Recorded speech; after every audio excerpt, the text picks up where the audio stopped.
شعیب تھے دنیا میں. فہیم میرا ایک سوال ہے, 2010 میں سیلاب نے بہت بڑی تباہی مچا دی.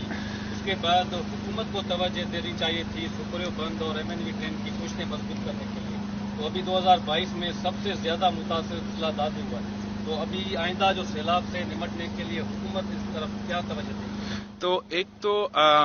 میں سمجھتا ہوں توجہ تو ہمیشہ دینا چاہیے, وہ تو اپنی جگہ صحیح ہے, لیکن 2010 کے سیلاب کے بعد جتنا ہم نے انفراسٹرکچر امپروومنٹ کے لیے کام کیا وہ بھی ایک حقیقت ہے. میں آپ کی بند پہ بات نہیں کر سکتا نا کمل کرنے پر, لیکن ایف پی بند جو ہے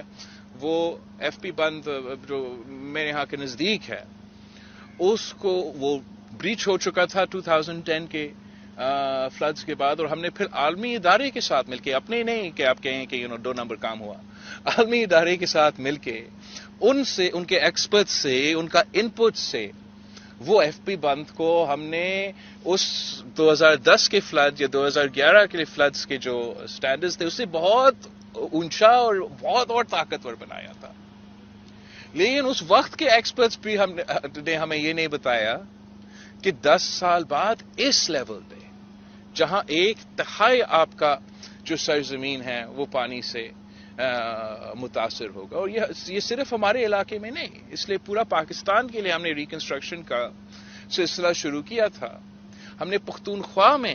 جو سوات میں بریجز 15 فیٹ اوپر بنائے, اور اس لیول سے جہاں سے 2010 اور 11 کا پانی نکل رہا تھا اس سے زیادہ اوپر انہوں نے یہ برجز بنائے تھے. لیکن یہ سیلاب نے اس برج کو بھی لے کے بہہ گیا. جو برٹش کے ٹائم سے بلوچستان میں جو برٹشرز کے ٹائم سے انفراسٹرکچر موجود ہے, جو 100 سال تک مانسون اور سیلاب بھگت کے وہیں تھے, اس سیلاب میں وہ گر چکے. ہمارا اپنا گھر جو نودیروں میں ہے پتہ نہیں کتنا 100 سال 200 سال پرانا ہوگا, کتنے مانسونز دیکھ چکے ہوں گے, اس سیلاب میں وہ گر چکا. تو ایک تو ہمیں یہ اندازہ ہونا چاہیے کہ کتنا فرق ہے in the sheer quantity of water and flooding. جو ہمارا ریکنسٹرکشن ریہیبلیٹیشن ہے, obviously ہم یہ نئے حقائق کو سامنے رکھیں گے, اور ہم خود اپنا ایکسپرٹیز نہیں, ہم پوری دنیا کا ایکسپرٹیز لیں گے کہ ہم کتنا اپنا انفراسٹرکچر کو بہتر کر سکتے ہیں, مضبوط کر سکتے ہیں, تاکہ ہم ان چیزوں کا مقابلہ کر سکیں. لیکن ایسا نہیں ہے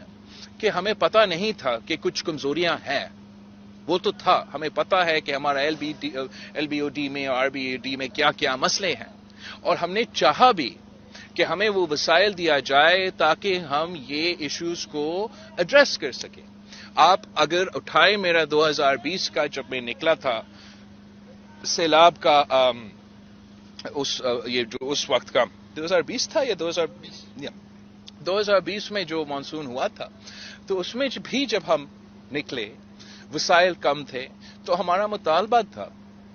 کہ ہمیں ایٹ لیسٹ اپنا حق دیا جائے, کوئی ایکسٹرا پیسہ نہیں, کوئی اضافہ نہیں کیا جائے, لیکن ہمارا پورا شیئر دیا جائے این ایف سی کا. ہمارا پورا شیئر جو ہمارا اپنا پیسہ بھاریا ٹاؤن کیس میں سپریم کورٹ میں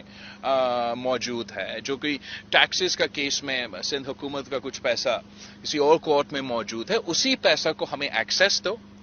تاکہ ہم آر بی او ڈی اور ایل بی او ڈی کا جو ایشوز ہے ان پہ کام کر سکیں.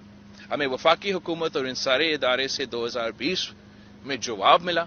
اگر وہ کام ہم اس وقت شروع کرتے تو شاید تھوڑا فرق ہوتا, مگر اس لیول کا obviously ہم تب بھی نہیں سنبھال سکتے. آج بھی ہم وہی مطالبہ دہراتے ہیں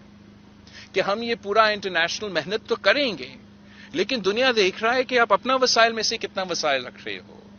اور جہاں ہمارا پیسہ, آپ کا پیسہ, سندھ کے عوام کا پیسہ آج بھی موجود ہے,